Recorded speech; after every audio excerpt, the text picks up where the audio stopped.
Hello everyone. I'm going to start a new series on BHIC 106 The Rise of Modern West. Okay?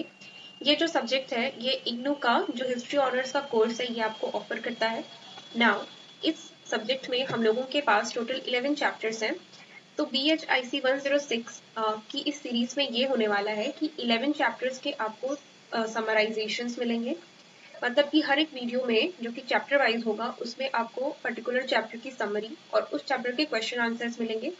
Then इसके अलावा हर subject का 3 extra videos हम लोग आपको provide करने वाले हैं, जिसमें पहली वीडियो में होगा कि सारे के सारे इंपॉर्टेंट क्वेश्चंस जो उस चैप्टर के उस सब्जेक्ट के बनते हैं वो होंगे.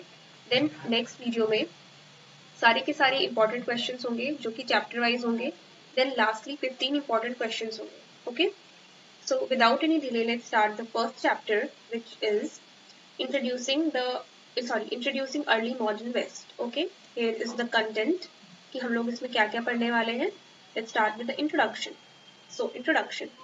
The term early modern gained prominence in historiography in 1970s, used to describe the transitional period between the medieval and modern eras in European history.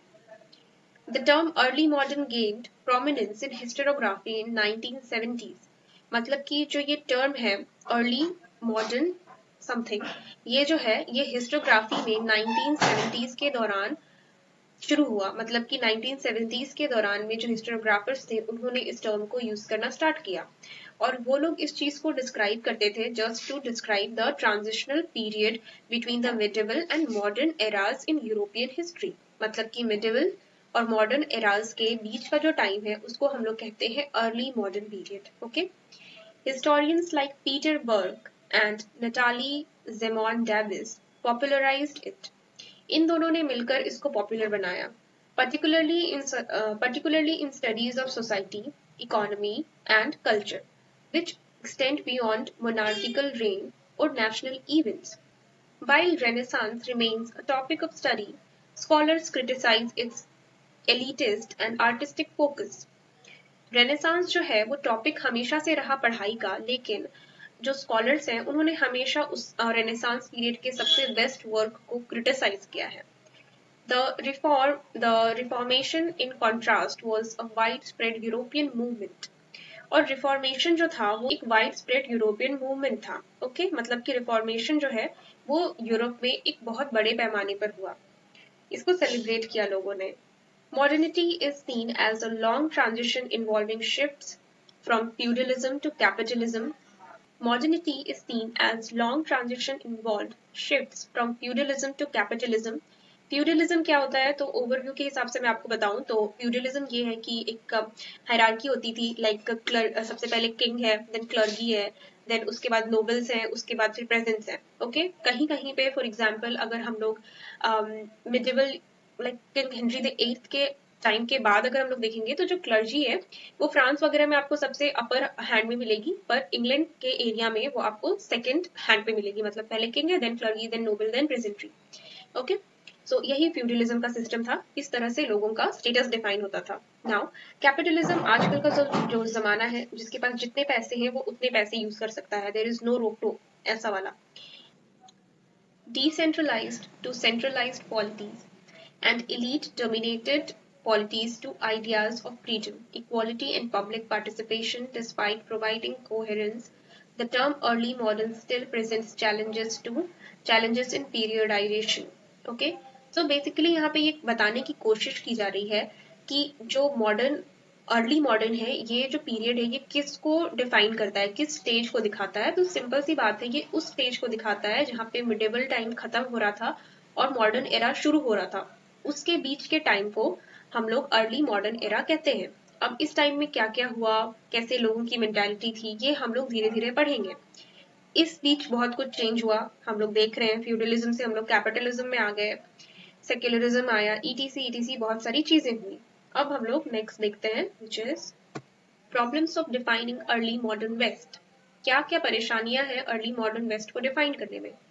The term early modern is linked to the challenge of periodization, as historians divide past time into specific ages based on monarchical reigns, chronicle periods, or defining societal features. अब early modern era को define करने में periodisation की दिक्कत है, क्योंकि जो historians हैं वो टाइम को डिवाइड करते हैं कुछ स्पेसिफिक बेसिस पे। For example monarchical range, for example अगर हम लोग इंग्लैंड की बात करें तो कब से कब तक हेनरी दी एट्थ ने रूल किया, कब से कब तक मैरी ट्यूडर ने रेन किया, उनका रेन था। देन एलिजाबेथ का कब से रेन था, देन जेम्स का कब से रेन था, कब से कब तक था। तो इस बेसिस पे हम लोग पीरियड्स को डिवाइड कर पाते थे पहले मिडिवल टाइम्स पे, या फिर इसका एक और क्रॉनिकल पीरियड हो सकता था, सोशल फीचर्स के हिसाब से डिफाइन करते थे। पर उन चीजों की इस समय पे दिक्कत होती है। However, historical periods do not always fit nearly into fixed dates. Okay. The transition from Middle Ages to the early modern era is debated, with elemental changes occurring in the late 15th and early 16th centuries. Transition जो था middle ages का early modern era में, ये एक debate की बात है। With elemental changes occurring in late 15th and early 16th centuries, क्योंकि कुछ जो चेंजेस हैं वो लास्ट 15th सेंचुरी के लास्ट में होते हैं, कुछ चेंजेस जो हैं वो 16th सेंचुरी के शुरुआत में होते हैं। The term modern itself was introduced into English around this time. अब जो मॉडर्न नाम का एक वर्ड है या टर्म है, ये खुद ही इंग्लिश में इसी टाइम के दौरान इन्वेंट हुआ था, मतलब इसको यूज करने लगे लोग। Another challenge is defining the west. अब पश्चिम को डिफाइन करने में खुद ही एक समस्या है, as there are no clear geographical boundaries separating it from the east. European national histories differ, making it hard to pinpoint a unified Western history. Instead, there are multiple histories with discontinues. European colonialism from 16th to 19th century was central to the development of West, making its history inseparable from global history.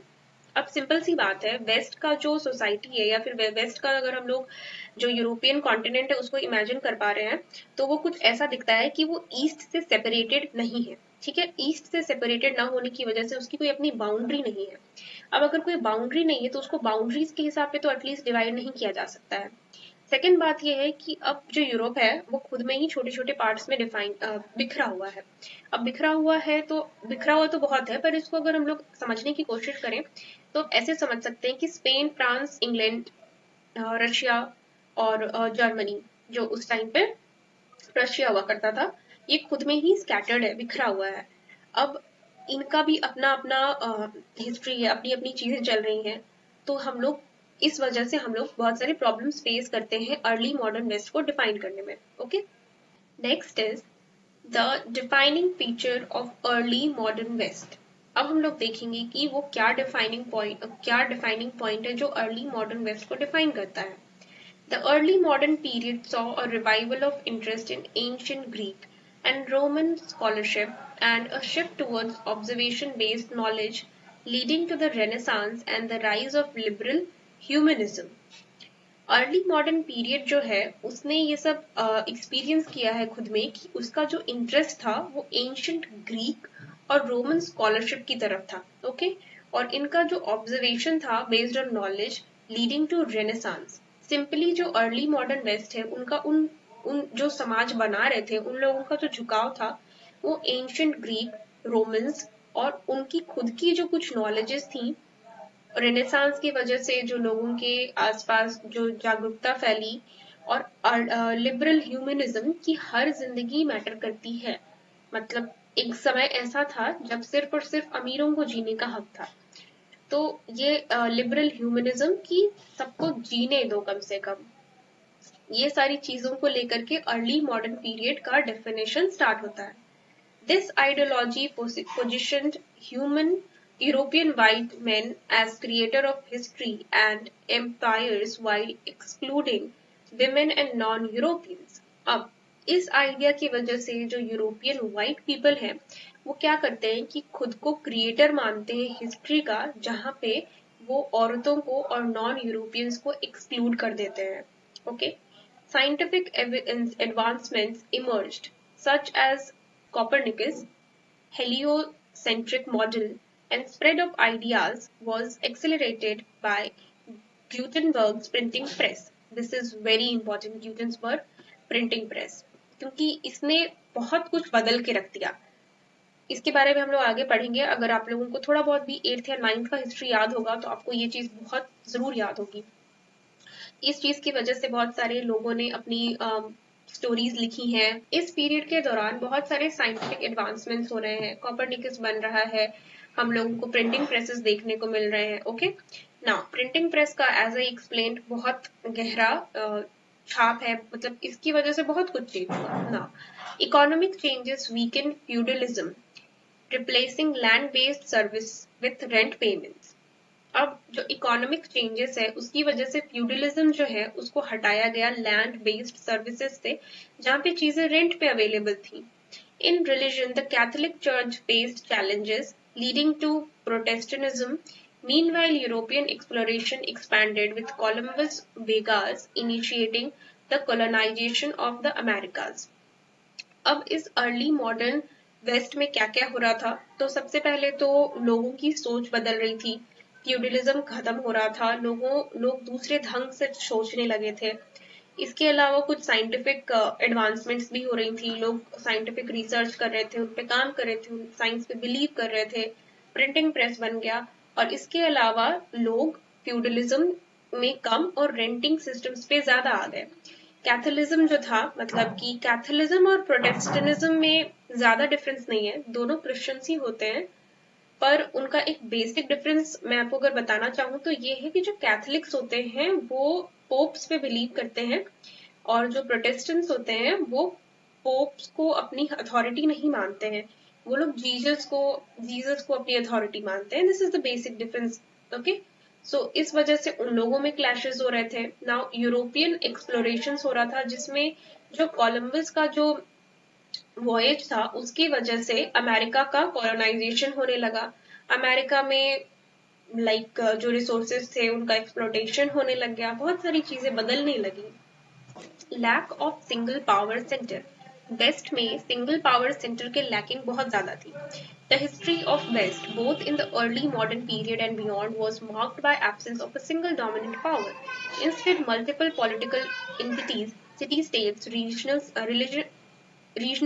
states, empires, and nation-states coexisted, shaping the development of West. Okay, while these polities differed in economy, society, and culture, they shared commonalities and engaged in frequent conflicts. कोई भी एक fix power नहीं था, okay this is the hub of European power और something like that, everyone was doing their own thing, ठीक है। फिर भी उनमें बहुत सारी कॉमनैलिटीज थी, बहुत बार उन लोगों में झगड़े भी हो जाते थे इस वजह से। However, a balance of power system emerged after 1648. Church-state tensions existed, but accommodations were reached, often favoring state authority in absolute regime. The lack of central institution meant no single entity could exert complete control over society.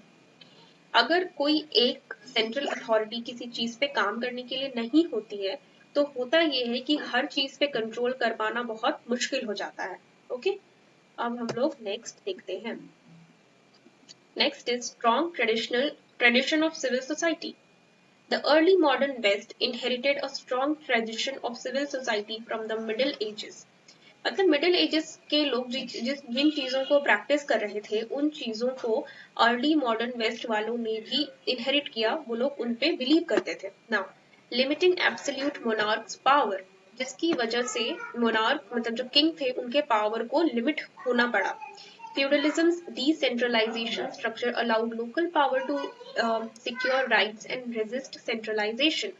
अब feudalism को अगर okay, I'll provide a slide somewhere here or there somewhere, जिसमें मैं आपको ये explain करूंगी कि let's say यहाँ पे feudalism का आपको चार्ट दिख रहा है, ठीक है। feudalism दो तरह का हो सकता है। पहला मैंने आपको पहले भी explain किया, जहाँ पे जो structure है वो क्लर्गी सबसे ऊपर, then kings, then nobles, then peasants। तो होता क्या था कि सबसे ज्यादा पैसे क्लर्जीज के पास है, then king के पास, then nobility के पास, और देन उसके बाद पेजेंट्स के बाद। इनमें बहुत सारी हेरा फेरी भी हो सकती थी। फॉर एग्जाम्पल नोबल्स कभी किसी जगह के बहुत स्ट्रांग हो सकते थे, उनके पास ज्यादा आर्मी ज्यादा पैसे हो सकते थे, कहीं पे किंग ज्यादा स्ट्रांग हो सकता था, कहीं पे क्लर्जी ज्यादा स्ट्रांग हो सकती थी। पावर इन्हीं के पास होता था। पर जो फ्यूडलिज्म है जब ये ब्रेक हुआ तो इसकी वजह से जो लोकल्स थे उनको बहुत ज्यादा पावर मिलने लगी। बहुत ज्यादा नहीं कह सकते हैं, पर ये कह सकते हैं कि जो जब उनको खाने पीने की भी दिक्कत होती थी तो उस समय में उनको बेसिक जो एम्यूनिटीज है वो प्रोवाइड होने लगी। अब जो लोकल्स है वो भी अपने लिए कुछ कर सकते थे, पहले उनको हक ही नहीं था ये करने का। Now they got their some right. Even in absolute states, rulers had to negotiate with civil society groups like merchants, guilds, and intelligentsia. This legacy fostered legal and symbolic mutual recognition, preventing the complete ensure of feudal traditions and contributing to democratization. यही सारी जो चीजें थी इन्होंने democracy को बढ़ावा दिया है। Okay, the history of the modern West reflects both continuity and rupture. Disputes over church authority were long-standing as its worldly privileges created tensions. Max Weber argued that these conflicts drove the West towards rationalism. Movements like Renaissance and Reformation sought legitimacy by reviving ancient traditions while rejecting the recent past. अब यहाँ पे बात ये हो रही है कि church की जो अथॉरिटी थी वो बहुत स्ट्रांग होती थी, बहुत उनका वर्ल्डली अफेयर में बहुत प्रिविलेज्ड थे वो लोग। लेकिन धीरे धीरे इन सारी चीजों को बहुत सारी इनमें कॉन्फ्लिक्ट हुआ, बहुत कुछ हुआ, और उसके बाद फिर रेनेसांस और जो रिफॉर्मर्स थे उन्होंने एंशंट की चीजों को, मतलब पुरानी चीजों को, जो एक्चुअल पुरानी चीजें उनको पॉइंट करना स्टार्ट किया, और जो कुछ नया पास्ट था, मतलब जो कुछ समय पहले के नए ट्रेडिशंस बने हुए थे उनको रिजेक्ट किया। Later, from the 17th to 19th century, Utopian movements introduced the idea of progress, reshaping history through transformation while maintaining links to the past. Like utopian movement क्या है? Feudalism, capitalism, then Catholics and Protestants. अगर इनके बारे में आपको further जानना है तो please feel free to comment down below. I will try to make a difference between all of these and defining all of these words and put it into a single video. Okay, because these chapters are itself very lengthy, I cannot put all the definitions and introduction of those topics, so let's focus on this right now. The contest between individual and collective. The contest between individual and collective liberties was central to Western thought. While the idea of individual existed in other civilizations, its political implications in the West were unique, influencing liberalism and capitalism. तो जो contest था between individual and collective liberty was central to Western thought.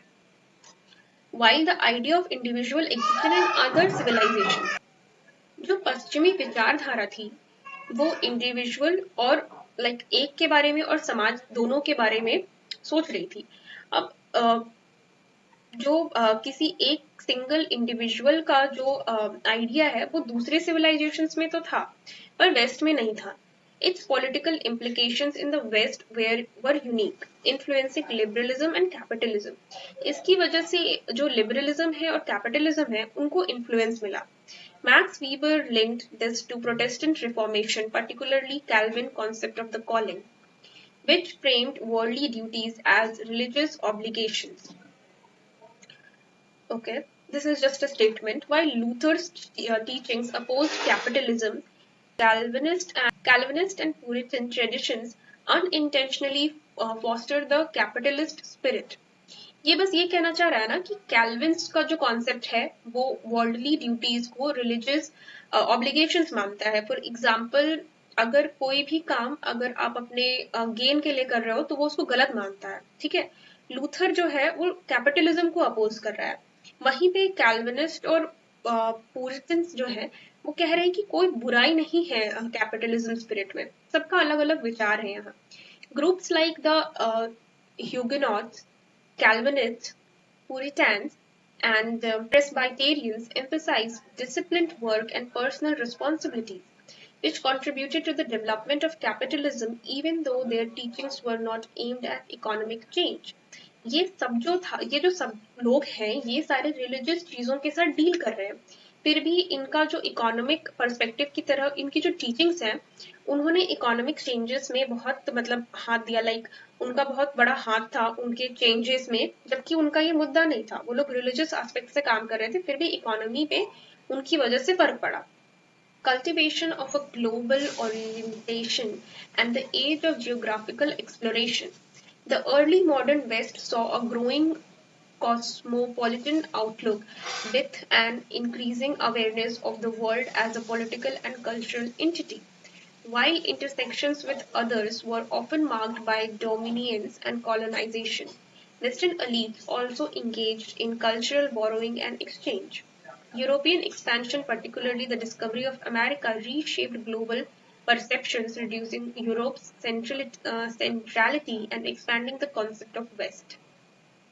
पहले अगर हम लोग waste की बात कर रहे होते थे तो बस यूरोप की बात कर रहे होते थे, पर after the discovery of America जो वेस्ट का जो एक्सपेंशन था वो बढ़ गया, अब वेस्ट में अमेरिका भी शामिल हो गया। ओके, अब इस जो समय है, जो अर्ली मॉडर्न वेस्ट है, यहाँ पे बहुत ज्यादा ग्रोथ हो रहा था कल्चर का, पॉलिटिक्स का, लोगों के बीच में आपस में इंटरेक्शंस हो रहे थे, वेस्ट का एक्सपेंशन हो रहा था। Okay, colonial ventures were driven by motives of wealth, military glory, and religious expansion. सबको चाहिए था कि पैसे मिले, मिलिट्री में आप कुछ अचीव करो, या फिर जो आपका रिलीजन है वो एक्सपैंड हो।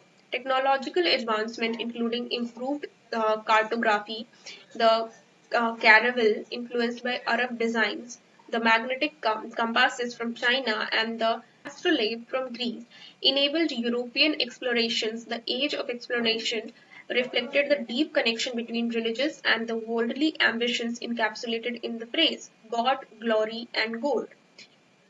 यूरोपियंस क्या कर रहे थे कि from all over the world वो ऐसी चीजें गैदर कर रहे थे, ऐसी चीजों का इस्तेमाल कर रहे थे जिनकी वजह से उनको पैसा मिले, अपने रिलीजन को स्पेंड कर पाए और उनको महानता हासिल हो पाए। ओके, इन्होंने इसको एक फ्रेज भी दिया, God, glory and gold. Trade, colonies and mercantilism. In the 1500s and 1600s, Portugal and Spain led European nations in establishing colonies and trading posts in America and the East. This expansion fueled international trade and was closely linked to mercantilism and dominant economic theory of the 17th century. 15वीं और 16वीं शताब्दी में जो Portuguese थे और जो स्पेनियंस थे, उन्होंने क्या किया कि उन्होंने अमेरिका में अपनी जो कॉलोनीज हैं वो स्टैब्लिश करना स्टार्ट कर दिया। अब जब वो लोग ये स्टार्ट कर देते हैं तो ये जो चीज है, इसकी वजह से इंटरनेशनल ट्रेड बहुत ज्यादा बढ़ जाता है। अब आगे क्या हो रहा है कि जो मर्केंटाइल्स थे वो बिलीव करने लग गए कि नेशनल प्रोस्पेरिटी जो है वो डिपेंड करता है कि आप कितना सोना और कितना चांदी या कितने पैसे आप कमा पाते हो। To promote exports, exporting more than importing, और ये जो चीज आज तक भी रेलेवेंट है कि एक्सपोर्ट करो मोर देन इम्पोर्टिंग, अपना सामान बाहर भेजो रादर देन आप सामान बाहर से मंगवाओ। To promote exports, governments supported industries through subsidies, improved infrastructure, roads, bridges, canals, and imposed high tariffs on foreign goods to protect domestic markets. These policies aimed to strengthen national economies and increase wealth through controlled trades. अब सामान अपना बाहर भेजना है और बाहर से सामान कम मंगवाना है, जो भी आसपास से क्रॉस होगा सी से उन पे हाई टैक्सेस लगाएंगे ताकि जो लोकल प्रोडक्ट्स हैं वो सस्ते मिले, लोग उनको ज्यादा खरीदें, अपना ट्रेड बढ़े, जो चीज आज भी रेलेवेंट है। Okay, the growth of slave trade. Slave trade. The age of exploration led to the large-scale transatlantic slave trade. Initially, slaves in Europe were domestic servants, but with the discovery of Americans and the rise of sugarcane plantation in Brazil and the Caribbean, demand for the labor surged. The indigenous population declined due to the European diseases, leading to the mass importation of African slaves. होता क्या है कि जब Europeans America की धरती पे जाते हैं तो वो अपने साथ बहुत सारे बीमारियां भी लेकर के जाते हैं जिनसे जो अमेरिकन थे वो इम्यून नहीं थे। अब उनकी इम्यूनिटी लो होने की वजह से जो लोकल्स थे वो मरने लग जाते हैं, और यूरोपियंस वो काम नहीं, जो लेबरफुल काम है वो खुद से नहीं कर रहे हैं, वो दूसरे लोगों से करवा रहे हैं। फॉर एग्जाम्पल वो उन अमेरिकन से करवा रहे थे। अब वो सारे बेचारे मर जाते हैं, तो अब उन लोगों को लेबर की जरूरत पड़ती है हाई डिमांड पे, तो वो लोग अफ्रीका से स्लेव्स को भेज देते हैं अमेरिका। ठीक है, तो ये है slave trade. The slave trade become part of triangular trade system linking Europe, Africa and American. European goods were traded of American slaves who were then sold in Americas. Okay, European goods जो है वो traded for American African slaves, मतलब कि Africa के कुछ भले लोगों, मतलब लाइक जो वेल टू डू हैं, उन लोगों को कुछ सामान चाहिए तो वो लोग अपने लोगों को उनके बदले में बेच देते थे, like this. In return, raw materials like sugar, tobacco, and cotton were shipped back to Europe.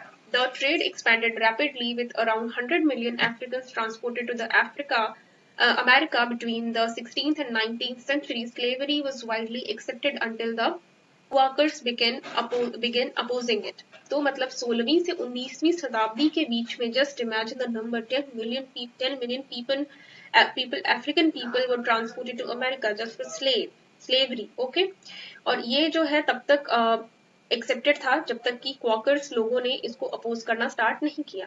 Now let's see printing and networks of information. The early modern West saw a revolution in information dissemination, largely driven by the invention of printing press and a movable type of Gutenberg. While literacy had been restricted to elites in the Middle Ages, the printing press made books more accessible. मैं Gutenberg press के बारे में थोड़ा सा explain करूंगी बाद में, ठीक है। पहले हम लोग देख लेते हैं कि इस स्लाइड में है क्या। तो जो लिटरेसी है वो पहले मिडिल एजेस में सिर्फ और सिर्फ जो अमीर लोग हैं उन लोगों के लिए ही था, लेकिन जब चीप एडिशंस, जब कम दाम में बुक अवेलेबल होने लगी तो इसको ज्यादा लोग पढ़ने लगे, इंक्लूडिंग द वर्किंग क्लास। जो लोग काम कर रहे थे वो लोग भी पढ़ सकते थे। To engage their ideas significantly impacting religion, particularly the spread of Protestantism.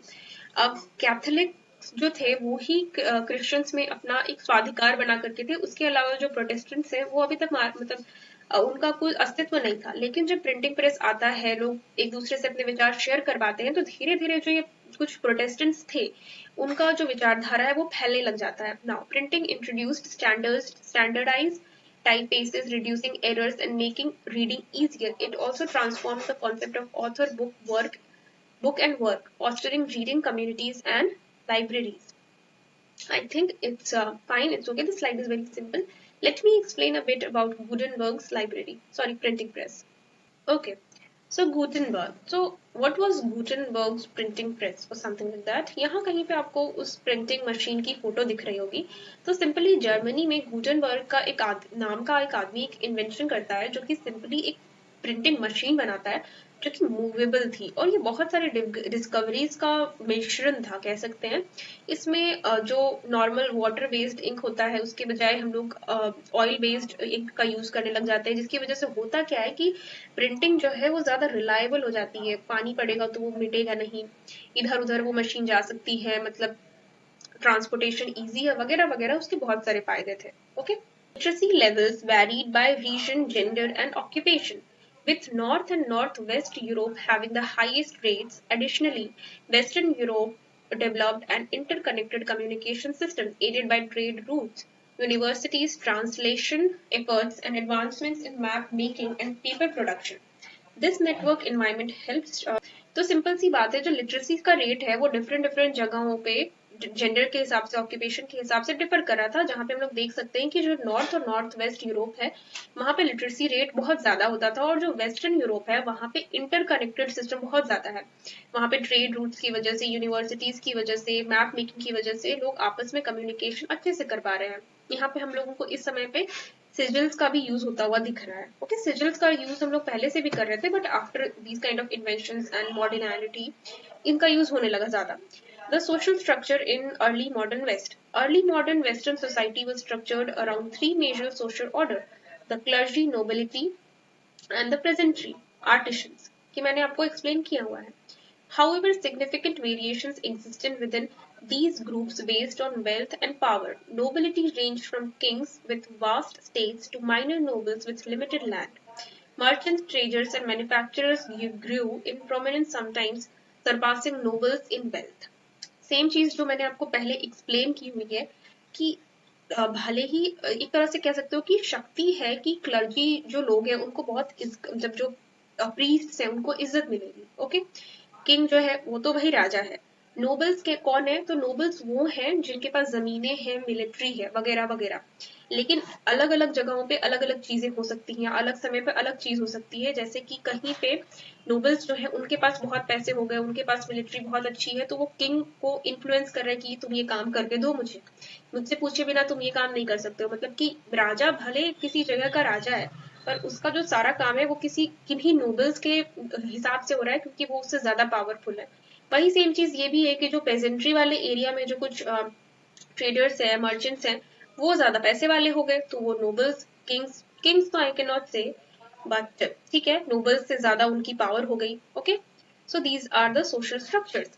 Denial before the Sorry for the strike, interruption. social It's Daniel. stratification in penal detail, ranking people based on their economic status from the wealthy elite to the Again, it's destitute. destitute. While nobles remained dominant, wealthy merchants and bankers joined the social elite. The weakening of serfdom led to the more diverse peasant class. Same चीज जो मैंने explain की है वही यहाँ पे Daniel Defoe के terms में describe किया हुआ है। Society was patriarchal when men holding more power, particularly in trade politics. Women, especially of noble or merchant families, managed household or sometimes states, but their influence remained largely confined to domestic roles. Gender and class determined a person's social position and opportunities. Very simple, very relevant.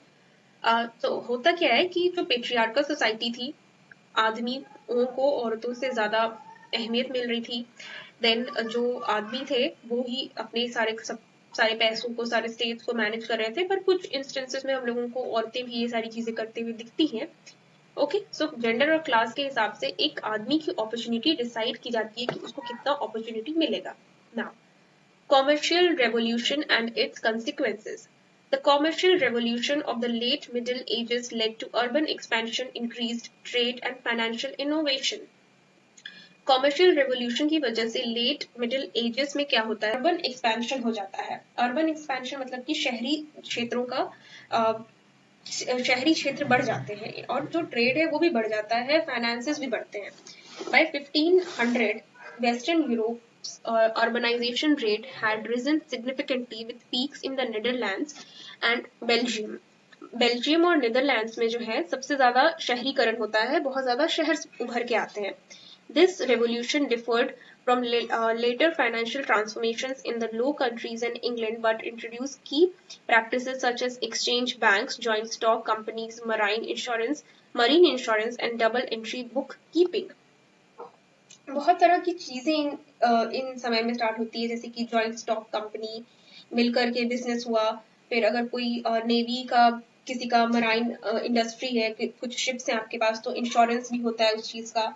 मतलब insurance इन ही समयों में start हुआ कि मैं एक काम करने जा रहा हूँ, 10 लाख का मेरा काम है, ठीक है, तो मैं अगर मेरा शिप डूब जाता है तो इसके लिए मैं कुछ इंश्योरेंस के पैसे आपको देता हूँ। मतलब ये बैंक जो आजकल का इंश्योरेंस सिस्टम है उस तरह से ये चीजें होने लगी।